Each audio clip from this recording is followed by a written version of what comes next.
Aloha, beautiful souls. Welcome back to the Infinite Cup podcast. You guys are really going to love this one. Today, I have Alexander Heyne for all of you. He is the modern health monk on YouTube, author of Master the Day. He is a Chinese medicine doctor. I mean, he's just an amazing guy. I mean, when you watch this guy on YouTube, it is absolutely inspiring when it comes to activating the intuition, really getting to know your life's purpose. In this episode, we really got into a lot of useful tips for everybody wherever you are on this path in order to really get the most out of life, really get upgrades in all aspects of your life. Alex is just a really cool guy, really organic, path that he's on right now. Then it's just awesome to connect with somebody who has their intuition activated, who really is living their purpose and just knows what he's talking about, Just a reminder, thank you all for downloading this podcast wherever you are downloading it, Spotify, iTunes, wherever. Thank you so much. If you want to take 2 minutes just to leave a review on iTunes in particular, that really helps the rating of the show go up. And I'm, putting a lot of energy into this podcast. And I just want to thank you all for being here. Thank you for purchasing my book, The Real Yoga, on Amazon. Thank you for using the affiliate links on my website, theinfinitecup.com. I have a 2020 Maui retreat coming up. As you know, I live in beautiful Hawaii. We live on Maui, and we have a retreat coming up on the first week of February in 2020. So I just want to invite all of you all. We have 7 spots left currently, so really take action right now. Get over there to the website, theinfinitecup.com, to learn more details if you want to come hang out with me. I'm teaching yoga, meditation. We're going to do all the tropical adventures, all the fruit, all the amazing food. We're going to do a whale watching tour as well. Really excited to be hosting retreats and just to connect with all of you in person. So check it out at theinfinitecup.com. And without any further ado, here is Alex Heyne and I just having a really good conversation about everything intuition and living your life's purpose.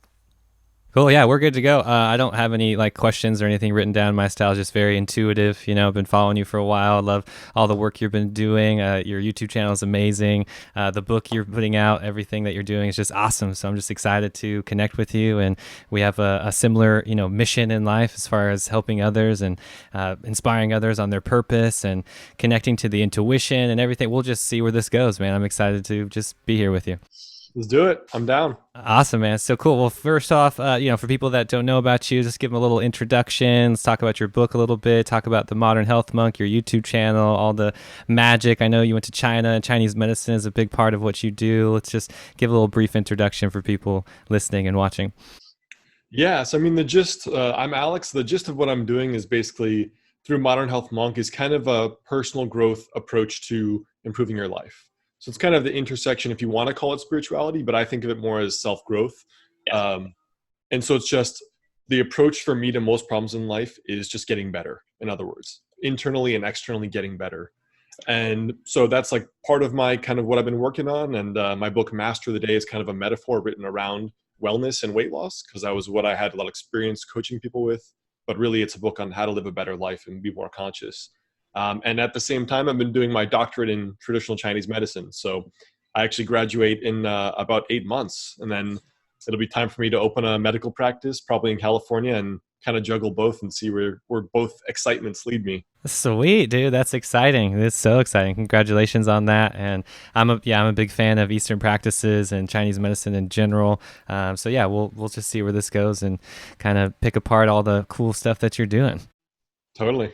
Awesome. Yeah. So let's just first off, how did all this get started for you? How did everything kind of happen? What was the, sincere interest to getting into Chinese medicine in the first place? Yeah. The short story is that I kind of booked a one-way ticket to China in my early 20s. So almost exactly 10 years ago. Was working a full-time job. My first full-time job as a teacher, a teaching assistant in New York City, or a suburb of New York City. And it was a good job, but you just have that feeling, the intuition that this is not what you want to do forever. And especially in my 20s, I've always been a very time conscious person, meaning I feel a lot of scarcity if I'm not using my life purposely. Yeah. So it really gnaws at me, I think, more than the way it does an average person. So I figured, what's the one thing I always wanted to do, even if it's dumb and I regret it? I was obsessed with Kung Fu movies and monks and meditation. I was like, screw it. Let me just, let me book a one-way ticket to China. Like very, very logical, right? Yeah. And so I go to China. I lived there for a year. And even though, so primarily what I did was I did martial arts like 3-4 hours a day in a park, like traditional old Chinese style. I was the only one that spoke English, the only white dude there. Yeah. And it made me realize that really martial arts was not my passion. So it made me realize that if there's a topic that I think I like intellectually, but I don't like to do multiple hours a day, it's probably not like the highest excitement. So that was a good lesson. Ended up coming back to the US. And after like years of having these little jobs that I just didn't like, that I didn't commit to because intuitively I knew this wasn't my thing, but I didn't know what my thing was. I know a lot of people can relate to that. Totally. So I had all these jobs. Some were full time, some were half time. And on the side, I was like, well, what project can I dedicate myself to that, even if it's not like my passion, it's something that is something I can direct energy to and something that will grow. And every year will get better and better. And I started just at that time, I started blogging originally around like how to find purpose in life, but eventually it morphed into, as I was a personal trainer, a very specific domain, which is kind of like where wellness met personal development. And then that evolved into now purely personal development with Modern Health Monk. Awesome, dude. I love that. It's such an organic story there. And it's cool. I love how you mentioned that too, because I feel very connected to what you said as far as the time and, the preciousness of our human existence and really getting the most out of it. And you really can't settle, I totally relate with that. And I do a lot of the similar work too. I feel like a lot of people are, doing what they think they should be doing because they're abiding to the intellect and not really serving, their soul or this greater, purpose that is available to us, and really have to do some soul searching and dig deep in order to figure out what that is. So it's just cool. You have to really let go of that, rational mind and get into these things. So first of all, congrats for doing that. It's something that's not easy. I know. I mean, I've had similar experiences myself, and you really have to put all of that aside and just go for it and follow that intuition that most people honestly don't even have activated. So just the fact that you listening to that voice and we're guided to do something else is proof that you're on that higher path all around. So first, like I said, congrats, because that's, to me, I think a lot of people are stepping into that now through whatever modality and technique, which is awesome. I don't have any judgment there. It's just something that we all need to live by our intuition and not that other, voice that is really just usually tied to, sense gratification, getting that food, getting that thing that really just a quick fix. It's not really that long-term sustainable thing that we're after, Definitely. Yeah. Appreciate it.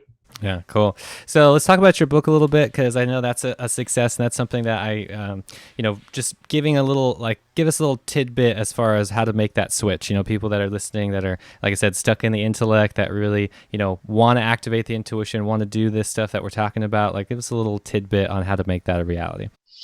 Yeah. So I think for a lot of people, even people that say they're not that intuitive, I think most humans have had this experience of sitting down to dinner on a date, and you meet someone that's like everything you want on paper, like super smart, good conversation, good upbringing, good person, super sexy, like whatever. And everything on paper is great, but you don't feel anything. And it's confusing the first time it happens. It's a really weird experience because you're like, I should like this person, but I don't feel it. And it's really weird. That by itself is the intuition versus the intellect. And I think most people can really relate to that experience.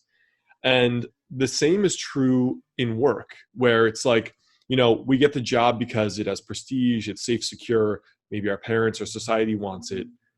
We don't really like it that much, though, to be honest. Yeah. And so I think the first thing that I would do is that I had to retrain in myself was just understanding like thoughts versus intuitions.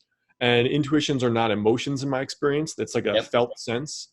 And I think some people, they think that intuition's an emotion. Like they're like, oh, I felt a fear around that guy. And that to me is a reaction or a belief that follows the intuition. Like maybe this is a woman trying to date this guy, and she has a lot of unconscious or subconscious beliefs around all her relationships ending poorly, or she gets rejected a lot. So for me, it was, if I sit with the decision, like, if you're like, almost all of us have really developed intellects because it's what we've been trained and indoctrinated to do. And so I find that if you go on a date, let's just make it simple, the date analogy, but the date could be your work. If you go on that, like, actually go home and write down what you felt. because like in your head is gonna be like, yeah, like this is pretty cool, but like write down how you felt on that date or in that interview or when you're working on this project, and then what you feel is going to be the actual true barometer of the connection to it. And I think we forget that if we don't feel that connection now, we're never going to feel a connection to it. Yeah, Especially exactly. with work. Like we think that like, okay, if I'm more successful or if I'm like I can eventually like it, right? Like we try to convince ourselves. And Hmm. if we have to convince ourselves at all, that means it's not a 10 out of 10. Yes. There's none of that intuitive resonance. Like when you go on the date and like when you go on one of those amazing dates with somebody, you come home and you're like, you just can't stop talking about them. You call your friend, you're like, dude, I met this awesome girl. It was crazy. We talked about all this stuff. Like everyone knows that feeling and everyone Yeah. knows a friend that's experienced that. Yeah. So if you don't experience that with like your work soulmate, then like I would say do what you can to have, your basic needs met, but keep looking for that thing and practice retraining intuition by focusing on, how you feel in your body instead of how you're thinking about a topic. Yes, I love that. I love how you put that. Very well said. It's right. It's hard to, in the beginning, decipher between those emotions and then your actual feelings, and that's where things can get bottled up and stored, and you just get caught in those programs and belief systems rather than really living your purpose. To me, the way that I talk about this is kind of like the dance between the head and the heart. Right? It's like you have this thought, and it's like, okay, I want to go travel. I want to go to Hawaii. I want to go do this thing, and that's in your heart, and you're feeling it, and you love it. But all of a sudden, the mind, the head catches up, and it's like, wait, you have this responsibility. What about how much is it going to cost? And what are you going to do? And it's just this clutter, rambling snowball effect. And it really takes some discipline in order to, anchor yourself in the heart and go after that thing that you were originally set for rather than listening to that head, that logical, rational thinking is there. And I feel like it's created for survival mechanisms. It's just not really serving the highest good of all, right? That's really what I like, the mantra that I like to use, like what's in line with the highest good of all as far as bringing that practice, because you can feel it. You can feel that resistance, whether it's the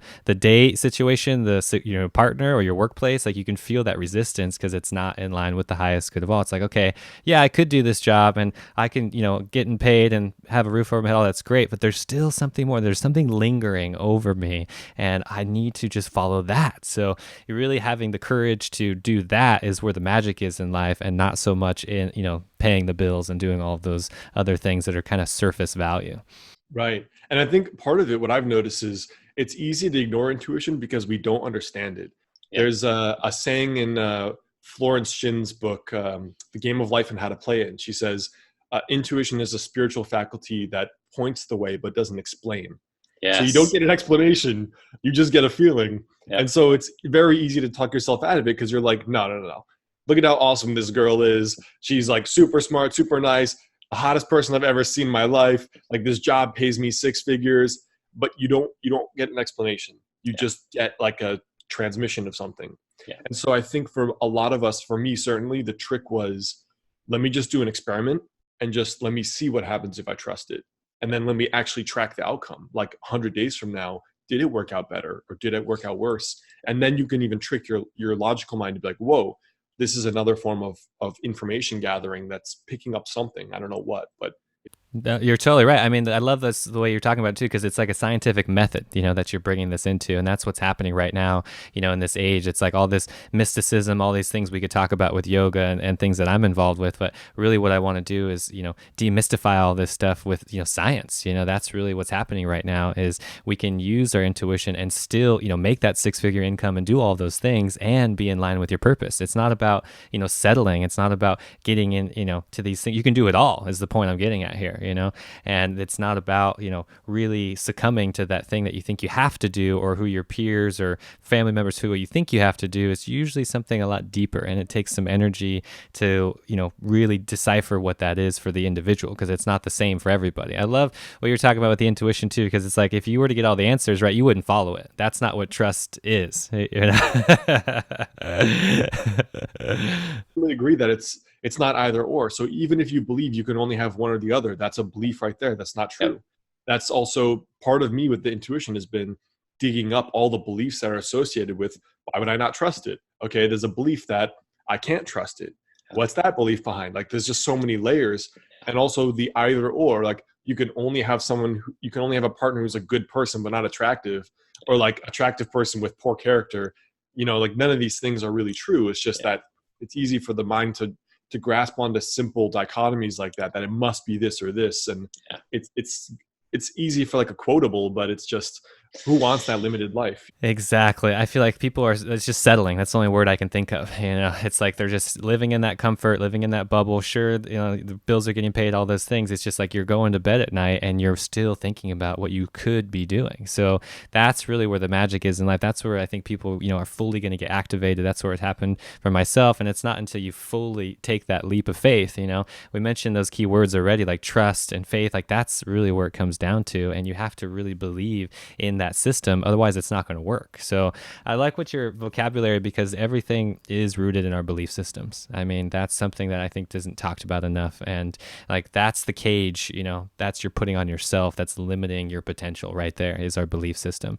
And for me, it would be meditation as far as an actual technique to address it. Like, what are you doing about that belief system? Because you're limiting yourself. You just don't know what to do about it. Right. So what would that be for you? Like, you're not happy, your job sucks and you could be doing more, but like, what do you actually do about it? Yeah. So do you mean in terms of like the beliefs behind that? Yeah, or like a practice, like what, like, for example, we already talked about it a little bit, but journaling, right, would be an example. Like that is a way to, graph or chart exactly what you're doing. And then that way you have a little tool that you can use that says, oh, you're right. When I ate this or did this certain thing, I didn't feel good. And 10 days later, I feel great. So now it's like, okay, just don't eat that thing, or stop going to that job, or stop hanging out with that person. And then you're going to get that upgrade. So just, I'm curious, any other, tools that, like journaling or something that is going to help people kind of decipher between the intellect and the intuition?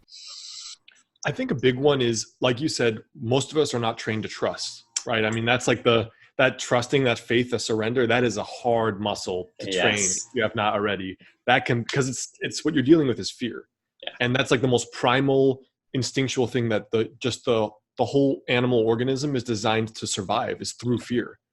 And a lot of our culture, a lot of our society is just feeds on that fear as well. And obviously the fear is the thing, like almost any emotion, fear more than anything else can instantly change your physiology. Yes. More so than like even happiness, sadness, like fear just like, it just stops you.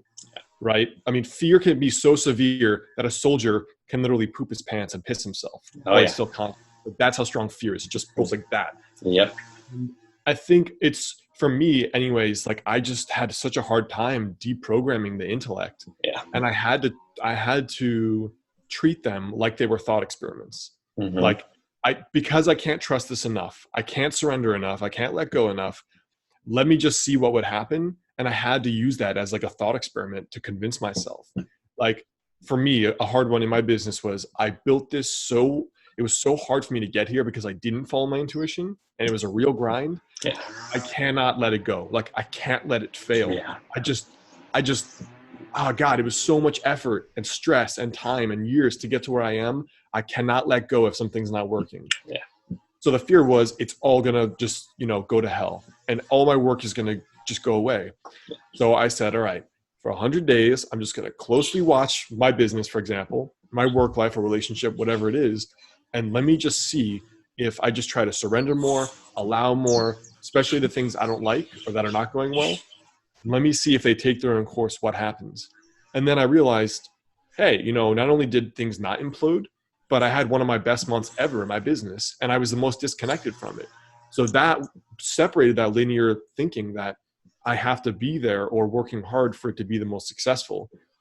That really like exploded a belief, just like, the woman for the first time that meets a guy that has it all and is not, a narcissist or a manipulative or an abuser. That shatters that belief that, whoa, there are some men like that are what I want. Yeah. And I think for me, that's the thing that's worked the best for opening that possibility somewhere like in my consciousness that it can be this way, has been like, all right, I don't know if I really trust this concept, but I'm just going to try like a surrender experiment for 100 days. And let me just see where it goes. And that has worked so well for me. Specifically, like, I mean, the results of that are usually so tangible emotionally right away. Yes. When you're late, you're like, all right, I'm not going to rush like mad like I usually do. All right, I was stressed over waiting to hear back from this job interview. let me just assume if this doesn't work out, there's going to be something even better. Yeah. Or if it doesn't work out with this person I thought was the one, then maybe that wasn't the one, and there's going to be something even better for both of us. Just trying the belief out and just tracking it and realizing, cool, all right, so the world definitely didn't end, and here like something cooler even happened. And that's, for me personally, that's been the only way I've been able to like convince myself, for lack of a better word. I love that. No, I love that. My whole key phrase is let go, surrender, and repeat. That's like my analogy, my mantra for everything, because what's happening is we are in the way of our own potential, right? Like all those gifts, all those upgrades that people want is coming from the universe itself. It's not like you tangibly doing it, right? And I love how you worded that with the surrender experiment, because it's like, it's not until you get yourself out of the way, see, for the universe to just provide all of this for you, and then all of a sudden you get these upgrades and you see it happening right in front of you. You're like, wait, whoa, what did I do here? So it's that surrender process. It's that letting go. It's really, getting away of what you think works and just allowing this energy to come through you. So that's beautiful. And it's something that we can apply, to any aspect of our life, relationship, business, anything. So it's really what I would call like a spiritual technique or a meditation, that you can do consciously, because I think people, don't understand the concept of free will. The universe is just giving you everything, right? We have free will. Just the fact that we're talking about it proves we have free will. So you're going to put that own limitation on yourself. So whatever you can do to, have that intention and stay in line with your doing, it's not about just, quitting your job and going doing something extreme that's completely different. It's about really observing yourself and seeing where you can connect those dots to where it all adds up to something that's going to create that transformation at the end. So it's cool, isn't it? It's like a fun process. So I'm curious, just give us a little story or something kind of in the beginning where, because right, it's not uncomfortable, right? It's very uncomfortable in the beginning when you have to detach and let go of these things that you think is working, So give us a little story or something that where, the pry bar was opened up and all of a sudden you were exposed to this new, environment that you weren't used to. For me, a big one was actually coming to YouTube. So what people Yeah. don't know is I had a business for 3 years already. I just quit my job because I just replaced my income through blogging. And I was just hitting the wall where I was just not, my content was all weight loss, which is not my passion. But I figured like I was in the head, and I was like, business teachers are like, take a skill, I was a personal trainer, teach what people want, which is weight loss. Because even though I was writing about wellness articles, which I like a lot more, everyone just asked me weight loss questions. So I was like, screwed, man, I'm screwed. Like I got to write about weight loss all day. Yeah. But I hit the wall. 3 years of writing weight loss articles just drained me. And I was just like, the intention was I need to just do something new in my business. And I was already dedicating a third of my workday to just like exploration, any topic that or project that resonated. Like Google has this 20% free time where they allow their engineers to work on a free project related to the company. Mm-hmm. So for me, I just started shooting a YouTube video, and I found that it was easier for me to get out than writing because I could just tell stories. Yeah. And then sure enough, like the first video I shot got like 2 comments, which for me was like hugely gratifying. I was like, oh, cool. Like that like feedback that's what I love the most about YouTube is you get feedback way earlier than a blog. Yeah. And so I was like, this is cool. Like people reply right away. They can tell me what they want. If they don't like it, this is fun. So I just shot a video a week for like a year or 9 months. And at the end of it was like July, I just entered my doctorate in Chinese medicine. I think I had about 10,000 YouTube subscribers. And I don't follow anyone on YouTube. I still really don't. And I didn't then. So I didn't know anything about YouTube. I didn't know anyone who made a living off YouTube. Of course, I assumed like if you have 1 million followers, you probably make a lot of money. Yeah. And I was just like, I didn't know how the pieces would connect to my business. And I was not making a lot of money. I was making for me, what would be like the poverty level to live. Like I could pay my rent and eat, and that's it.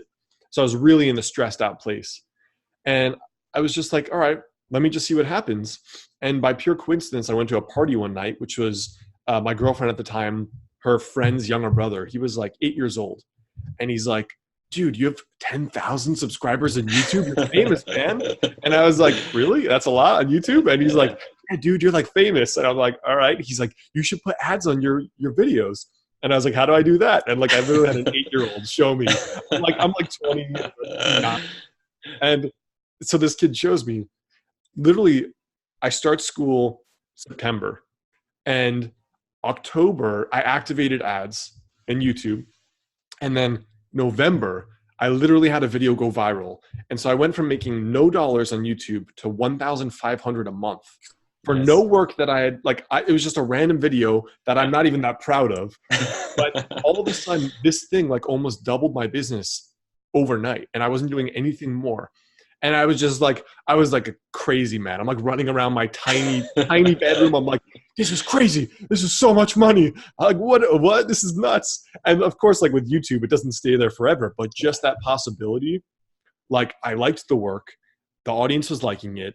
All this extra money came out of nowhere. That was like Pandora's box for me. Like crazy confirmation of that principle of just exploring things, like just leaning in and just seeing what happens. Dude, that's so awesome. Yeah, I have a similar story too. And that's just the power of when you fully let go and surrender, right? Like that's kind of the message that I got there, because when you do that, you are open to the possibilities that the universe can provide. Because I feel like every time we try to control the situation, especially intellectually, we're capping our own potential. It's like you're doing this, you have this job, you everything. It's like, and that's it. That's all you think you can do. But it's only until you open yourself up, and YouTube or any social media platform, you're just opening yourself up to the world, and you're allowing this energy to come through, and the possibilities are endless. Like you don't know what's going to happen. I mean, I feel like everybody has a similar story, especially on YouTube. It's like that video that you make, that you put all your energy into, and it's got the good shots, and you have a good content and everything. That's not going to go viral. It's going to be the it never does. Same thing happened to me. I mean, the video I just spiked, and all of a sudden, like I'm getting subscribers like crazy, and all of a sudden it's like, whoa, what happened here? And it's funny because the more I try to wrap my head around it, the more I get lost in like the oomph of the channel, of all the stuff that I'm doing in the first place. So it's a very delicate balance of being present, showing up, doing what you do, staying anchored into what that is. At the same time, the only word I can think of is non-attachment, like don't being attached to any of it. Because like I said, the more you try to control it with your head, the more it's going to get lost into, numbers and this and all this other stuff. And that's like takes away the magic of exactly what you're doing in the first place, right? Totally. I think something I just thought about today, actually, do you know Sonia Choquette? I don't. Mm. She's like a psychic that has like a family lineage of these kind of practices. Cool. And he said her ultimate manifesting practice, she doesn't do visualization or affirmation. She just expects it to happen. So she just expects it. And then she says, universe, I can't wait to see what completely unpredictable way you give me this. Yeah. And that is, if you can do the surrendering part, that is like the most intoxicating experience, because you're living every day excited.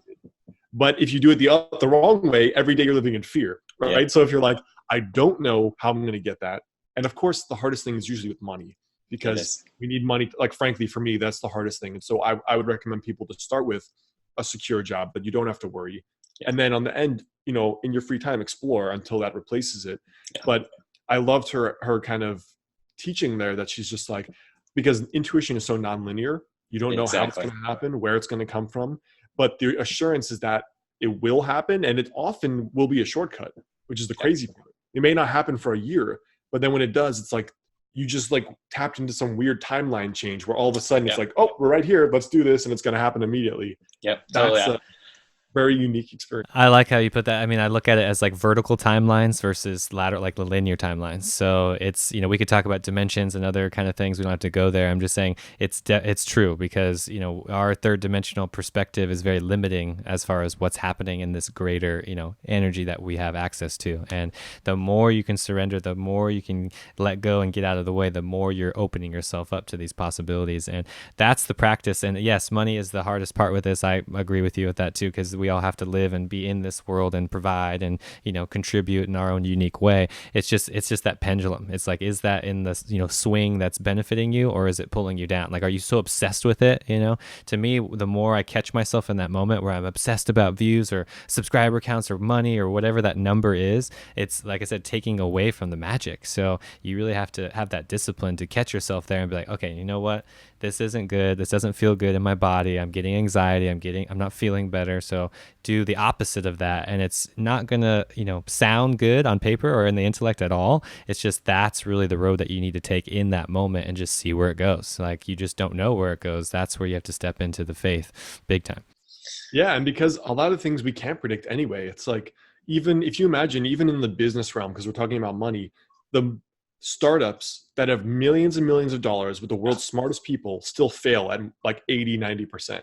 Yeah. Like all these people that have the most Ivy League schools with all the most connections, with all the money, they still fail. And there were a dozen and a half companies emulating what YouTube does. Yeah. But why was it the one that hit it? So there's this weird timing to life where you don't know why you met your partner at that time. And a month before wouldn't have been good, and a month after wouldn't have been good. I mean, the last girl I seriously dated met on Craigslist. Yeah. Like I posted an ad for a photographer, and there was like just like synchronicity there. Yep. How, like, there's no way to account for that. There's no way I could have found her through a logical method. And so the more like you just play with it, the more you realize that there's just so many unknowns in life that you can. It's true. That's true. I feel like it's finally coming full circle because, for example, with college debt, student debt, things like that, it's like people like what I'm getting to is the answers aren't in the intellect, like the success and all of those things. It's not going to come from that huge degree and all that stuff that you do. Yes, it'll help you if it's in line with your path and your passion. The problem is most people aren't doing that. That's in line with their passion, right? Like how many doctors are really happy, performing surgeries or whatever, like they don't really enjoy what they're doing. They're just there because of the money and vice versa. And that's why you don't feel good when you go to the doctor. You feel that disconnect, you're not connecting to a person. It's kind of missing, and that's just one analogy for anything. Cause we all want the good, especially when you become a parent. It's like you want, your kids to do the best and be successful and all of those things. So really the best thing you can do is just get out of the way and let them figure it out. That's the most challenging part, but you just have to do it. So that's happening right now. I feel like just because, for example, like Google, big companies, like they don't even require college degrees anymore, right? So it's like, I think they understand that and they are after the most, creative way. And especially right now with this social media, age that we live in, look how fast things change, like you mentioned being unpredictable. And it's like, it's more unpredictable than ever. And you can't try to do this even if you tried, sort of thing. The key word that you hit the nail on the head word was synchronicity. I think at the end of the day, that's what we need to follow. That moment right there. To me, that word, it's like when you feel that synchronicity, when you have that moment, that's when you need to let go of whatever you thought was working and just keep doing more of that, because that's the universe giving you a little energy and be like, okay, you need to just check this out, dude. Otherwise, you're going to miss out on something really important later on down the road. The problem is most people don't have that voice activated, and it's simply just dormant, and they're just in their bubble, going to work, eating, going to bed, in this like machine kind of way, and they don't allow themselves that opportunity. So for me and my success, things that I've done, it's like the more I've kind of gone against what the norm was, is when I got those messages and really just followed them, and it's allowed me to really take action to create the results that I have now. Yeah, what's cool is I've had a really interesting experience lately where in a lot of my 20s I kind of had like a dark night of the soul from like 22 to almost 29. And what I realized, the main thing that precluded that was the lack of listening to my intuition. Yeah. And so what happened was I had a spiritual journal for like almost 15 years since I was 12. And I read back through it a random day, like this started the whole synchronicity train again. And I was just like, wow, every one of my entries is like, oh, I had this crazy coincidence. And then I thought back at 29, I was like, I don't think I've had a coincidence in like 7 years. And then I was like, whoa. So then at 29, I started doing these exercises to listen to my intuition again. And now I have them like 3 times a day. Yes. So if listening and they're like, I literally don't have any coincidence in my life ever. It can be retrained if you listen to intuition and implicitly trust it. Yes. And that was really, really validating for me, because I just created an intuitive journal. Like it's on Evernote. I have it on my phone. I use it every day. Anytime I feel something that is like, that would be cool. Like, yes, that's the intuition signature for me. And then I just write it down and I act on it. And then sure enough, I also will track synchronicities. At this point, I don't have to, but I started tracking them in a journal to just be like, whoa, it is happening a lot more. That's awesome. Yeah, that's good. I know what you mean. I did the same thing in the beginning, and it's like it helps validate it. It helps really, cement that in, and then you know what to look for, and you see the synchronicities, and you can just take action right there without even questioning it. I feel like in the beginning, there's definitely that path that comes up, but it's like the wolf analogy, right? It's like whatever voice that you're feeding is that wolf, and it just gets stronger and stronger and stronger. So the logical mind is such a big wolf that all of a sudden you're getting this download from the universe, and the logical mind just boom, shuts it down right there. Like, nope, you can't do that because of this and this responsibility or whatever you need to do. And it's a matter of, like I said, taking yourself out of that equation and feeding that wolf that is going to provide the results that you might think. Because what's funny is every time like I thought something was going to work out, the universe provided something so much bigger, like so much more, expansive and so much more rewarding than the thing that I was thinking of in the first place. So I almost feel like the more I can, get out of my head, the greater results I'm going to get. And it's cool if you look at the lives of a lot of really successful people, like even if the listener here just wants, like, they just want to make a lot of money. Yeah. You look at the lives of like Michael Jackson, Oprah, all these people early in their career, Stan Lee, the creator of one of the Marvel, I think it's Marvel. You Yeah. just look at their early life. And I used to read a lot of biographies, and it's just, you look at the time where they were like flipping burgers or they had like their menial job. And that was usually when they were listening to the mind, which is fear, typically fear/practicality. Yeah. And then you imagine if they never trusted their intuition. Imagine if they never, ever listened to it. They never took a chance. Like they never would have become the icon they were in their field. Yeah. Even like, for one, there's the deep fulfillment of doing what you want. But there's also, what if there's something higher, which is like, this is like some kind of dharma you're supposed to fulfill, but no one's forcing you to fulfill it. Yep. And it's like, imagine if you were Michael Jackson and stayed flipping burgers, and there were billions of people that never heard your music or never were impacted. Or, I mean, it's hard to believe. Like, just like the saying, the greatest entrepreneur that ever lived is in a grave somewhere, because they never had the guts to take the chance on that dream. So true. It makes you wonder. It really does. That's what I think about the, infinite realities that are available to us. Like there's that reality right now where yes, Michael Jackson stayed flipping burgers and that's it. And then no one heard his music, and that's a completely different world than the one that we're living now. So it's important to just give yourself that reminder, for everybody watching and listening. It's like there are infinite realities out there. It's just a matter of like your perception, and that's where, I mean, meditation is the word that comes to mind, that just allows you to perceive reality in a different way, right? Because we feel so closed and trapped, you know what I mean? Like when you're stuck in that fear, it's like you don't have that choice. And I'm like always reminding people, whether it's through coaching or whatever I do, it's like you have the choice. Like you have the power to create that change right now. It's just all the suffering is coming from your own mind, from your own creation. So it's a tricky balance in the beginning, but once you have that solidified, then you're good. Like then you know what to pay attention to. I feel like the best recipe is, once you have that actual vision come through and you take action, that's when you're going to get more. People are missing on the action part. Like I'm certified in Raja Yoga, Kriya Yoga. It just means action, right? Karma just means action. So it's like if you don't follow through with the action, you're like sitting on the sidelines, and just watching the game go by. You could be that one getting the touchdown every day. It's just people are literally on the sidelines just watching life go by.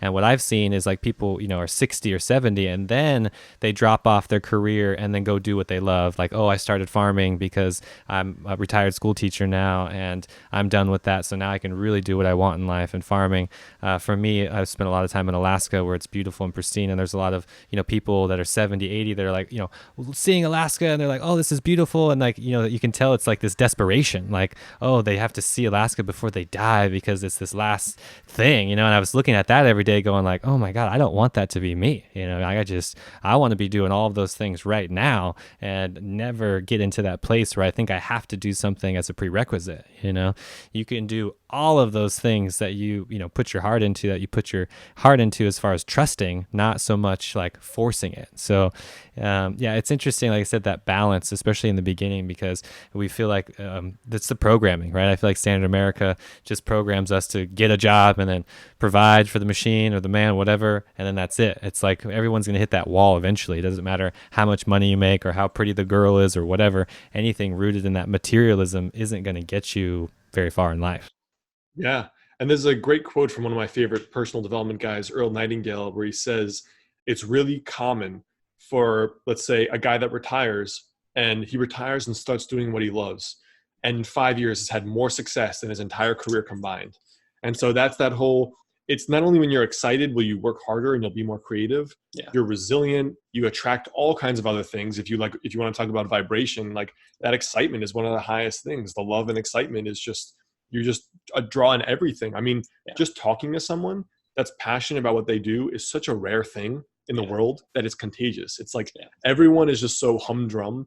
When you find one person that loves what they do, you're way more likely to do business with them, to interact with them, to date them, all the things. Yeah, it's true, 100%. That heart is contagious, 100%. And we just live in a world where it's all in the head. It's very heady. It's very conducive for the head. It's not conducive for our soul, for our heart, for our longing in life. And it's because of all these responsibilities and attachments that we think we, need. In reality, it's this other thing that's behind the veil. And the veil is put there for a reason. We have to actually overcome that.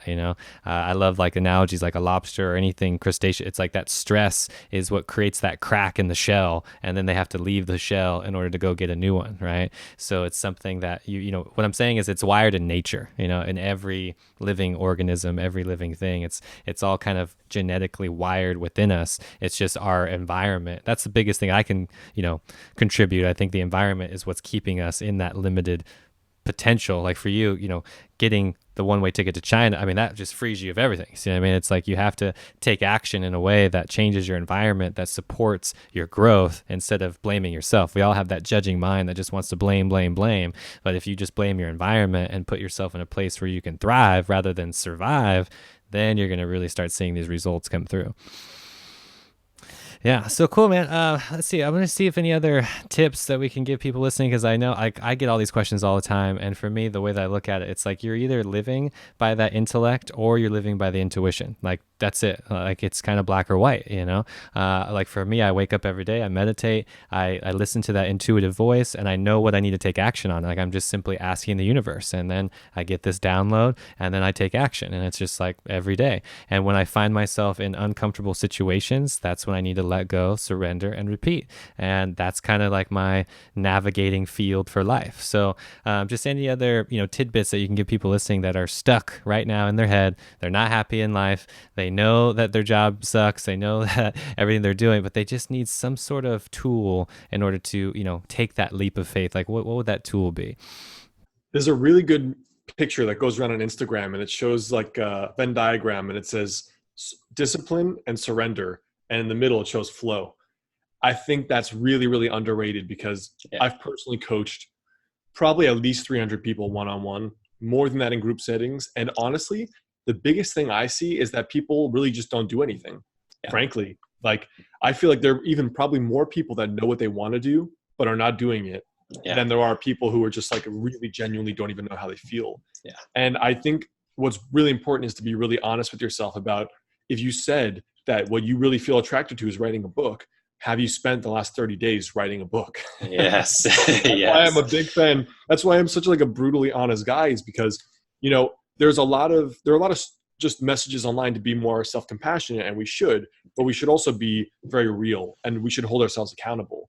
Much like I think the ideal parent is the one that's conscious and they're supportive of what you want, but they're firm.